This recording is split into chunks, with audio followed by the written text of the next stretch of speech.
करीब 29 साल की एक लड़की जो कि ट्रेन में सफर कर रही थी अपने घर जाने के लिए। ये तारीख थी 1 जनवरी 2025।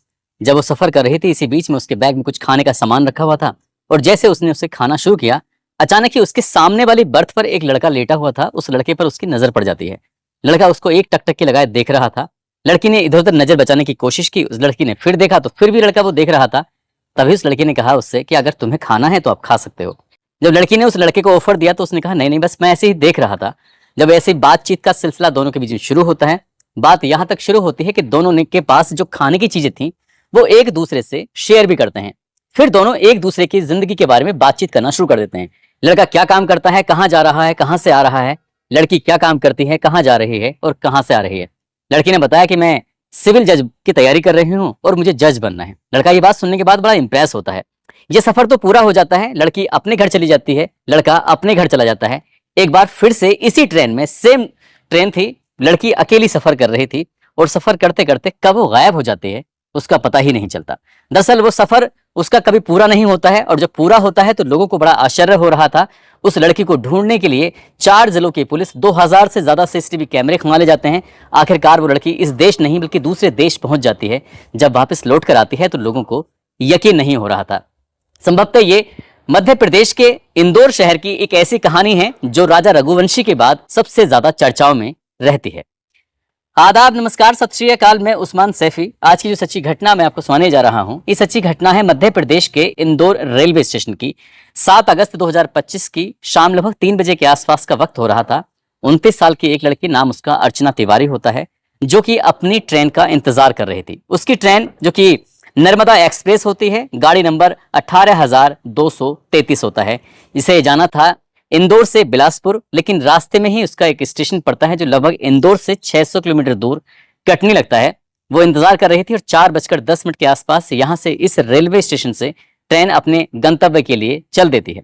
लड़की अपने परिवार को ये सूचना देती है। सूचना इसलिए देना था क्योंकि 9 अगस्त 2025 को रक्षाबंधन का पर्व था और उसे अपने भाई के हाथों पर राखी बांधने के लिए जाना था।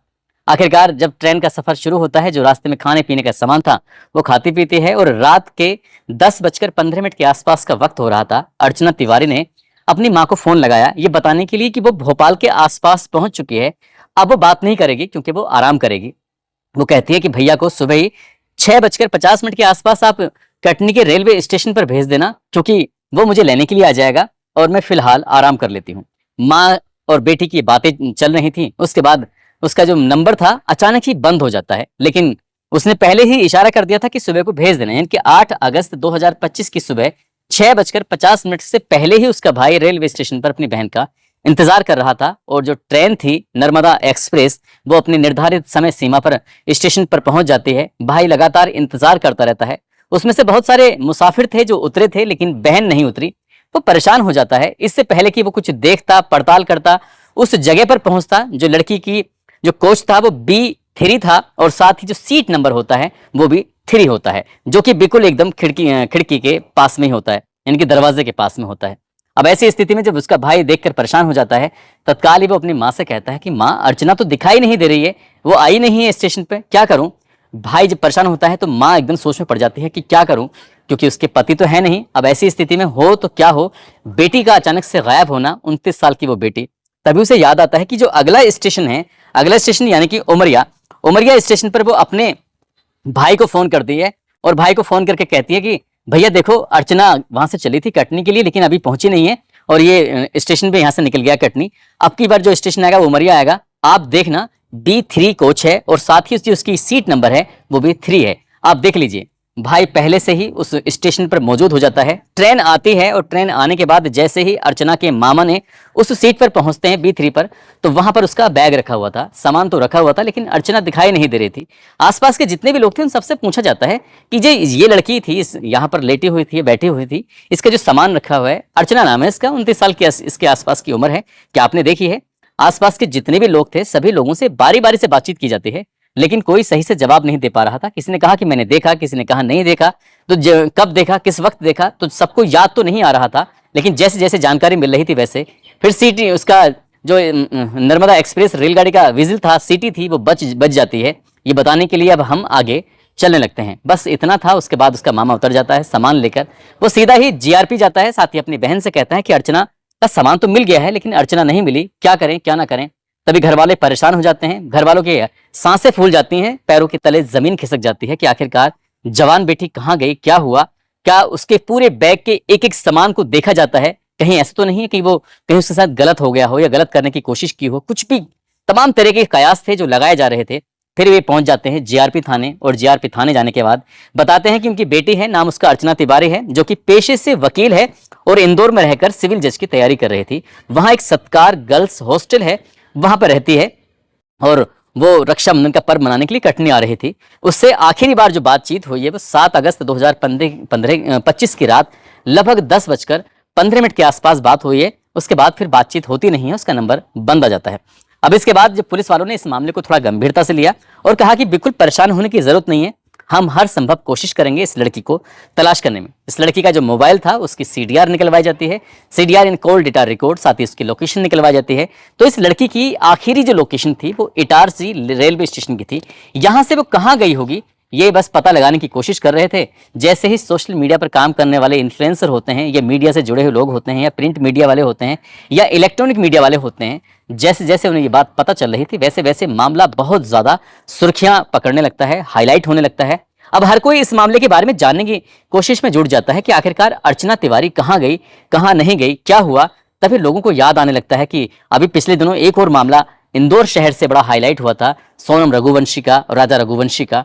तमाम लोग थे, तमाम तरह की बातें थी। आखिरकार जब सीडीआर निकल के आती है तो सीडीआर से कुछ ऐसी कोई खास बात निकल के नहीं आ रही थी, लेकिन फिर भी पुलिस की लगभग 70 ऑफिसरों की टीम बनाई जाती है और उस टीम का काम था कि जितनी जगह, चाहे वो रेलवे स्टेशन हो, ट्रेन हो, पटरी हो, सड़क हो, नदी हो, नर्मदा नदी में जाकर गोताखोरों ने बिल्कुल रेस्क्यू अभियान चलाया, देखने की कोशिश की।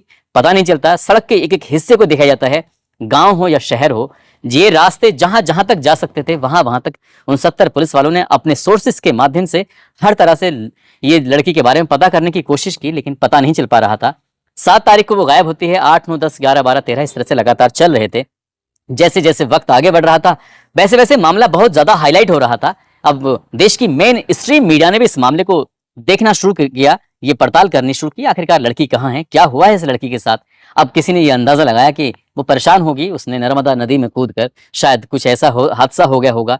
तमाम तरह की बातें थी। पुलिस अपनी तरफ से काम कर रही थी लेकिन कुछ उसके बारे में पता नहीं चल पा रहा था। आखिरकार जब उसकी सीडीआर निकलवाई जाती है और पुलिस ने बारीकी से खंगालना शुरू किया तो पता चलता है कि मध्य प्रदेश के जिला ग्वालियर के एक भमरपुरा थाना लगता है, वहां पर एक पुलिस वाले की तैनाती होती है। नाम उसका राम सिंह तोमर होता है। राम सिंह तोमर की इस लड़की से यानी कि अर्चना तिवारी से बहुत सारी बातें होती थी। क्यों होती थी, क्या होती थी, बस यही जानने के लिए जब इस पुलिस वाले से बातचीत की तो उसने बताना शुरू कर दिया। सब मैं फोन करता था, बात करता था, उनकी ग्वालियर में कभी पोस्टिंग थी, यहाँ पर वो काम करती थी, जबलपुर में रहती थी, तमाम तरह की बातें। तुम इतनी बातें क्यों करते थे? जब बात करने के बारे में पूछा जाता है तो वो बता भी नहीं पाता है, लेकिन ये भी पता चलता है कि वो पुलिस वाला कई लड़कियों के साथ ऐसी शायद बातचीत करने की कोशिश करता था। पुलिस उससे सख्ती से भी पूछताछ करती है। वो बार बार हाथ जोड़ के कहता है कि साहब ये अर्चना तिवारी गायब हुई है, कहाँ है कहाँ नहीं है उसे कोई जानकारी नहीं है। पुलिस वाले कहते हैं कि हमें चलाने की कोशिश मत करो, इंदौर शहर से तुमने ग्वालियर के लिए उसका टिकट कराया था, इसके पीछे का कारण क्या है? बोले साहब ने टिकट जरूर कराया था लेकिन वो आई नहीं थी। अब वो पुलिस वाले थे, अपने तरीके से पूछताछ कर रहे थे, उस पुलिस वाले से भी कोई सफलता मिल नहीं पाती है। आखिरकार पुलिस ने फिर पुरानी जो सीडीआर थी यानी कि कई महीने पहले का डाटा निकालना शुरू किया तो पता चलता है कि जनवरी 2025 की ये बात है। शुजालपुर का रहने वाला एक लड़का होता है, नाम उसका सारांश होता है।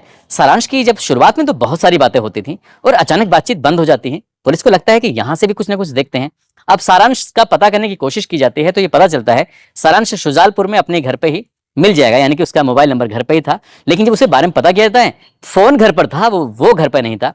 पुलिस वालों ने अब थोड़ा सा और डिटेल में जानने की कोशिश की तो पता चलता है कि ये व्हाट्सएप पर इस लड़की से बहुत ज्यादा बातें होती थी। क्या बातें होती थी क्या नहीं, बस अब तो यही बता सकता था जिसका नाम सारांश होता है। आखिरकार पुलिस ने जाल बिछाया और जाल बिछाने के बाद सारांश को हिरासत में ले लिया। जब हिरासत में लेती है पुलिस तो इसे पूछताछ करती है और पूछताछ करने के बाद एक नाम और सामने आता है। नाम उसका तेजिंदर सिंह होता है जो कि पेशे से ड्राइवर होता है। उसके बारे में पता चलता है कि 6 अगस्त 2025 को सारांश ने और अर्चना तिवारी, साथ ही तेजिंदर जो कि ड्राइवर होता है, जो कि इसका यानी कि सारांश का दोस्त होता है, इन्होंने एक जगह लगती है वहां पर ये आराम से ढाबे पर बैठ के बातचीत करते हैं। और बातचीत करने के बाद इनसे पूछा जाता है कि भाई तुम्हारी क्या बातचीत हुई क्या नहीं। उसने कहा सर मेरे एक केस के सिलसिले में, वो पेशे से वकील थी, मैं उससे मिलता था, बातचीत करता था, मैं एक मेरी कंपनी है ड्रोन, मैं उसे बनाता हूं, बस ये बातें चल रही थी। उसने जो सफाई दे रहा था उसकी सफाई में कहीं ना कहीं कुछ ना कुछ झोल था। पुलिस ने अब उससे जब सख्ती से पूछताछ करना शुरू किया है, तब पुलिस के सामने कुछ चौंकाने वाली बात आती है और ये पता चलता है कि दरअसल वो लड़की फिलहाल नेपाल के काठमांडू में है। काठमांडू में क्या कर रही है, क्या नहीं कर रही है, उस लड़के से कहा जाता है कि बस किसी भी तरकीब से उस लड़की को तुम बुलाओ, नहीं बुलाओगे तो फिर तुम्हारे साथ क्या होगा तुम सहज ही अंदाजा लगा सकते हो। आखिरकार सारांश ने इस लड़की को फोन करता है, फोन करने के बाद कहता है कि अर्चना तिवारी, हमारे तुम्हारे बीच में जो भी बातचीत हुई है, दरअसल पुलिस को सारी की सारी बातों का पता चल चुका है, इसलिए तुम्हें आना ही पड़ेगा। अब इस लड़के ने उस लड़की को धोखे से बुलवाता है और धोखे से बुलवाती है उत्तर प्रदेश के पीलीभीत में। और जैसे ही लड़की पीलीभीत में आती है, पुलिस वाले उस लड़की को भी अपने कब्जे में ले लेते हैं, उसे बरामद कर लेते हैं। जैसे ही लड़की आती है उसके बाद उससे फिर पूरी कहानी जानी जाती है कि तुम दोनों कैसे मिले, क्या बात थी क्या नहीं, और यहाँ लड़की नेपाल के काठमांडू में कैसे पहुंची, इसके पीछे की पूरी कहानी क्या है। तो लड़का और लड़की से जब बातचीत की जाती है तब वो कहानी सामने आती है। लड़का लड़की बताते हैं कि 1 जनवरी 2025 को लड़की पहली बार जब इसमें सफर कर रही थी तो इस लड़के से पहली मुलाकात यहीं होती है, इस ट्रेन में। और जब ये दोनों आपस में खाना पीना खा रहे थे, एक दूसरे को देख रहे थे, दोस्ती हो जाती है। दोस्ती कुछ ज्यादा गहरी हो जाती है। अब इन दोनों की पहले शुरुआत में बातचीत होती है नॉर्मल, लेकिन बाद में फिर व्हाट्सएप कॉल हुआ करती थी, चाहे वीडियो कॉल हो या फिर व्हाट्सएप पर वैसे सिंपल कॉल हो, वैसे नॉर्मल बातचीत नहीं होती थी। आखिरकार ऐसे करते करते वक्त आगे बढ़ने लगता है। तभी लड़की कहती है कि मैं अपने परिवार के पास नहीं जाना चाहती, यानी कि परिवार से दूर जाना चाहती हूँ, और दूर इतना दूर कि बस मैं वो मेरे बारे में ऐसा उन्हें पता चले जैसे लड़की इस दुनिया में है ही नहीं, यानी कि वो मर चुकी है। वो एकदम से गायब होना चाहती है और सारी की सारी पहचान सब कुछ खत्म करना चाहती है। लड़के ने कहा कि तुम भाग क्यों नहीं जाती हो? बोली भाग कर जाऊंगी तो जाहिर सी बात है पकड़ी जाऊंगी, और मैं ये सब करना नहीं चाहती, इसलिए वो कुछ ऐसा प्लान बनाओ जिससे कि अचानक से गायब हो जाऊं। तो इसके लिए प्लानिंग ये था कि जब लड़की 9 अगस्त को अपने घर पर रक्षाबंधन के त्योहार पर जाएगी तो इसी बीच में वो ट्रेन से गायब हो जाएगी। इस तरह की जब प्लानिंग की जाती है तो इस तरह की प्लानिंग ये तीनों मिलकर करते हैं, यानी कि सारांश करता है, उसका दोस्त तेजेंद्र करता है, साथ ही वो अर्चना तिवारी, तीनों मिलकर के करते हैं। और इसमें मुख्य सूत्रधार जो होते हैं ये लड़की होती है अर्चना तिवारी। 6 अगस्त 2025 की ये बात है, ढाबा होता है वर्धा में, वहां बैठकर पूरी प्लानिंग की जाती है। अब इसके बाद फिर ये ट्रेन में लड़की बैठती है और इस ट्रेन में साथ ही में होता है उसका तेजेंद्र, जो पहले से इसके लिए कपड़े वगैरह का इंतजाम करता है। और ये कहते हैं कि एक इटारसी एक ऐसा रेलवे स्टेशन है, उस रेलवे स्टेशन पे ज्यादा कैमरे वगैरह नहीं है, यदि यहाँ से हम गायब होते हैं तो जाहिर सी बात है कि पता नहीं चल पाएगा, क्योंकि सीसीटीवी कैमरे में नहीं आ पाएंगे। इटारसी के आसपास ही जंगल में पहले से ही सारांश अपनी कार लेके इंतजार कर रहा था। जैसा था वैसे ही मौका, जैसे प्लानिंग थी वैसे ही करते चले जाते हैं। आखिरकार वो लड़का तेजेंद्र उस लड़की को लेकर, अर्चना को लेकर उतर जाता है, क्योंकि उसे पता था कि कैमरे की लोकेशन वगैरह क्या है। हालांकि वो पेशे से कुछ गड़बड़ भी करता था, यानी कि चोरी वगैरह भी करता था, इसलिए दिल्ली पुलिस की उसको तलाश भी चल रही थी। और 9 अगस्त 2025 को पुलिस उसको तो गिरफ्तार कर लेती है, लेकिन ये लड़की सीधे सारांश के पास पहुंचती है। और सारांश के पास जाने के बाद यहाँ से इटारसी से सुजानपुर, सुजानपुर से बुरहानपुर, बुरहानपुर से 13 अगस्त को हैदराबाद, हैदराबाद से जोधपुर, ये 14 अगस्त को पहुंच जाते हैं, 14 अगस्त को ये दिल्ली पहुंच जाती है। और दिल्ली से सीधा काठमांडू के लिए 15 अगस्त को पहुंच जाते हैं और वहां पर आराम से रह रही थी। और ये सारी की सारी व्यवस्थाएं सब कुछ जो किया था, ये सब किया था सारांश ने। सारांश ने ये सब क्यों किया, ये भी अपना आप में एक सवाल था। हैरान करने वाली बात यह है कि वो कहीं भी सीसीटीवी कैमरे में नहीं आते हैं दोनों के दोनों, लेकिन इधर से उधर भागते रहते हैं। लगभग 13 दिन तक ये सब चलता रहता है। और आखिरकार जब ये पकड़े जाते हैं तो इससे पूछा जाता है कि तुम भागी क्यों? तो उसने कहा कि मेरे घर वाले कहते थे कि तुम शादी कर लो। 5-6 उसके लिए रिश्ते आए थे, पटवारी से उसका रिश्ता लग भी गया था। आखिरकार वो कह रही थी कि मुझे सिविल जज बनना है और इसके लिए मैं तैयारी कर रही थी, लेकिन घर वाले कह रहे हैं कि अब की बार जब तुम इंदौर से घर आओगी तो फिर वापस नहीं जाओगी। वो पढ़ना चाहती थी, इसलिए उसने कहा कि पुलिस वाले पूछते हैं कि तुम सारांश के साथ ही क्यों गई? तो उसने क्या तुम दोनों के बीच में अफेयर चला है? उसने तो मना कर दिया कि हमारे दोनों के बीच में कोई अफेयर नहीं है, हम तो सिर्फ एक अच्छे दोस्त हैं। लेकिन मीडिया कर्मी ने जब जाके सारांश के माता से, पिता से बातचीत की तो उन्होंने कहा कि हाँ, एक इंदौर में लड़की है जिसका नाम सपना है, सपना से मेरा बेटा प्यार करता है। अब वो सपना तो नहीं है क्योंकि वो तो अर्चना तिवारी है। क्या यही इसी का नाम सपना लिया गया है, क्या नहीं लिया गया है? क्या दोनों आपस में प्यार करते हैं, नहीं करते हैं? जो भी कहानी उसने पुलिस को बताई और पुलिस ने कहानी जो मीडिया को बताई है, मीडिया में कई तरह के झोल नजर आने लगते हैं। ऐसा लगता है कि कहानी शायद कोई नई क्रिएट की गई है। हालांकि परिवार वालों ने कहा कि जब हम 21 अगस्त 2025 को अपनी बेटी को लेकर पहुंचेंगे तो लगभग 2 बजे के आसपास एक प्रेस कॉन्फ्रेंस करके पूरी कहानी को बिल्कुल सही से बताने की कोशिश करेंगे जो भी हुआ है। लेकिन वो अचानक मीडिया वाले जो घर पहुंचते हैं तो पता चलता है कि घर पर ताला लगा हुआ है और वो गायब हो जाते हैं, ये कर दिए जाते हैं। या उनसे कहा जाता है कि अब किसी को कुछ नहीं बताना है, क्योंकि ये मामला मध्य प्रदेश में बहुत ज्यादा हाईलाइट हो जाता है। हर कोई इस कहानी के बारे में जानने की कोशिश में जुट जाता है। अभी लड़की क्या वाकई उस लड़के से प्यार करती है, नहीं करती है, ये तो वो खुद ही बता सकती है। लेकिन इसमें कोई एफआईआर दर्ज नहीं होती। जब पुलिस से पत्रकार पूछते हैं कि एफआईआर दर्ज क्यों नहीं होती है साहब, तो कहते हैं कि लड़का लड़की ये बालिग थे और बालिग होने की वजह से ही दरअसल अपने अच्छे और बुरे का फैसला खुद ले सकते थे। इसलिए अगर कोई तहरीर कहीं से मिलती है, लड़की ये भी कहती है कि इसके साथ कोई गलत नहीं हुआ है, इसलिए एफआईआर किस बात की दर्ज कराई जाए। लड़की पेशे से वकील होती है और उसको थोड़ी बहुत बारीकियां उसको पता थी कि किस तरह से पुलिस को घुमाया जा सकता है, किस तरह से परिवार को घुमाया जा सकता है। उसने सिर्फ एक नई जिंदगी की शुरुआत करने के लिए उसने पूरी दुनिया को एक तरफ घुमा दिया, लेकिन वो ज्यादा दिनों तक बात चल नहीं पाती है। ये बताया भी जाता है कि लड़की अपने परिवार से बातचीत कर रही थी, यानी कि अपनी माँ से बातचीत कर रही थी, तभी लोकेशन ट्रेस कर ली जाती है और पुलिस ने ऐसा जाल बिछाया कि ज्यादा देर तक लड़की भाग नहीं सकी और गिरफ्त में आ जाती है। फिलहाल उस लड़की को उसके परिवार के सुपुर्द कर दिया गया है। आगे क्या होगा, आगे जिंदगी में वो अपने घर रहेगी या किसी और के साथ जाएगी, शादी करेगी नहीं करेगी, वो तो खैर पता नहीं। लेकिन जो इस लड़की ने किया है उससे कई तरह के सवाल खड़े हो जाते हैं कि लड़की को घर से अकेले भेजते हुए अब माँ बाप भी डरने लगे हैं। दोस्तों, इस पूरे घटनाक्रम को सुनाने का उद्देश्य किसी को परेशान करना नहीं है, किसी का दिल दुखाना नहीं है, बल्कि आपको जागरूक करना है, आपको सचेत